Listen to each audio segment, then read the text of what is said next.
Near the Myanmar-China border, renewed fighting between ethnic armies and government forces has put prospects of a nationwide ceasefire on hold. The issue at stake: who controls the land and resources?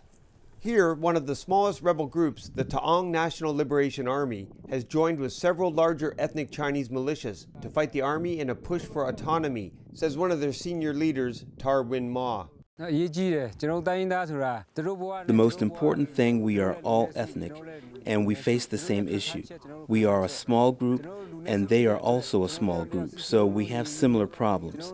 If we're not united politically and socially, the Myanmar government will slowly break us apart. The rebels say they are also trying to curb a spike in opium poppy growing that they claim has occurred under army control.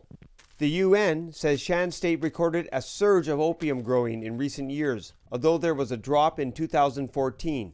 These rebels are working with the Hill tribe minority to destroy the poppy crop. TNLA Second Commander Tan Sanai Lei says poppy only benefits the border militia drug gangs, whom he claims have links to the Myanmar government. I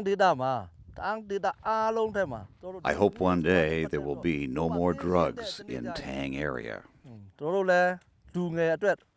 For now, that is a distant goal. Shan State is one of Myanmar's most active poppy growing regions, and the Myanmar officials accuse the rebels of backing the trade. But the rebels say local farmers are fed up with the abuses of the drug gangs and want it to stop. Myanmar analyst Bertil Lintner has deep experience in this region and says it appears that the rebels are indeed allying with locals against poppy growing, even though the ethnic Chinese leader of the Kokang militias has a history of drug trafficking. In the Palong area, drugs have been a serious problem for many years.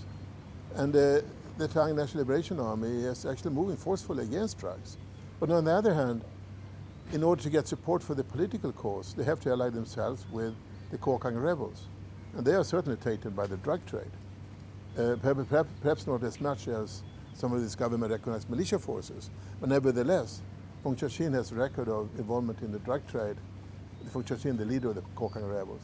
In the meantime, the fighting drags on in this remote part of Myanmar, another conflict that postpones peace and a better life for many living here.